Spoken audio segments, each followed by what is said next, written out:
Oh, hello. What's your name? Hello, everyone. My name is Emma, and I'm going to talk to you about that today. So, let me start with giving you some stats and facts. The name Emma is of Germanic origins, and Emma means, amongst other things, great, whole, universal, and beautiful. I don't quite feel like the description fits me, but you gotta rock it the best way you can. So, what you gonna do?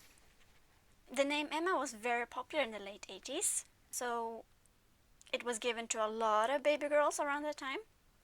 As of 2014 in Sweden, there are plus 72,000 Emmas around.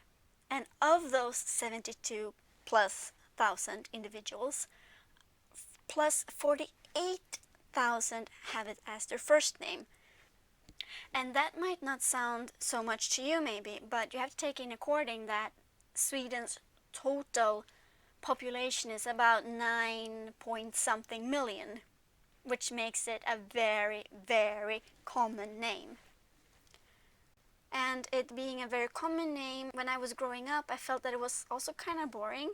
And a lot of people around me also like, you're just like any other Emma. You're just one of the Emmas, like you're like some kind of zombie group. I was very envious of people who had the name Emmy, basically the same as Emma, only that it ended with a Y. But that was so cool when you were in elementary school. I know, but the definitions of cool were very different when you were in elementary, so don't judge. So around high school, I started like accept my name, and you know what? It's not a bad name. I wouldn't want to have any other name. It's I like it. It's nice. And after I went to Japan, I started to appreciate my name a lot more, because here it is actually quite a unique name, but it's still very easy for most people to pronunciate and remember. So I'm very thankful for it now. So why am I talking about the name Emma, which is a very common, generic, and slightly boring name? You see, I saw a YouTube video. The title is A Day in the Life of an Ethnic Asian Name by Stephen Lim. I'll put a link down in the description box below, so please be sure to check the original video because it's very good. And for those of you who don't know Stephen Lim, he's an Asian American who lives in America. Duh. And his parents gave him an English first name but an ethnic middle name.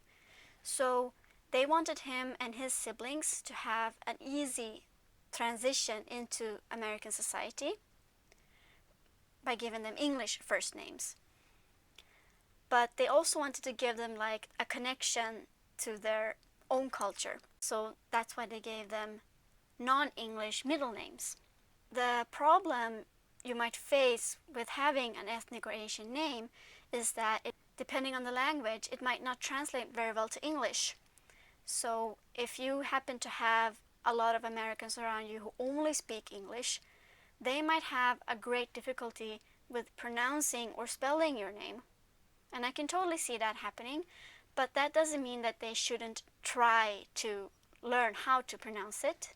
When it comes to pronunciation part, I do have my own experience. When I was in university, I had this Chinese friend, and she asked me to call her Lily because that's her English name.